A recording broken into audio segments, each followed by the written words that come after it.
Everyone, good evening. দেখো ready হয়ে গেছি, একটু সাজুগুজু করে নিয়েছি। তো একটা দোকানে চলে গেলাম। দোকানে গিয়ে দেখো এই লম্বা লম্বা পাঁপড়গুলো খেয়েছি। ছোটবেলায় তো খুব খেতাম। তোজো দেখো কি বলছে, ছোটবেলায় আঙুলে ভরে খেতে। তো তারপর রাস্তা দিয়ে যেতে গিয়ে দেখলাম ফুচকা খেয়ে নিলাম আর নিয়ে নিলাম মিষ্টি। তো যাচ্ছিলাম রিপনদার শ্বশুরবাড়ি, কারণ ছিল কালী পুজো। তো দেখো মাকে নিতে গেছিলো আর সবাই খুব নাচানাচি করছে। আমার তো পায়ে ব্যথা, ওই জন্য একটু নাচানাচি করতে পারলাম না।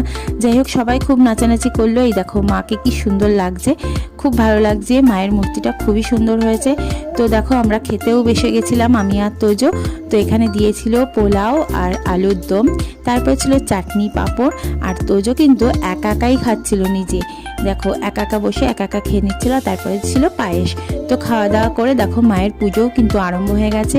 অনেকটা রাত হয়ে গেছিলো, তোজোর ঘুম পেয়েছে, তাই আমার কোলে বসেছিল। আর ওই দেখো তোমাদের দাদাভাই খাচ্ছিল। তো রাত 12টা বেজে গেছিলো আমাদের বাড়ি আসতে।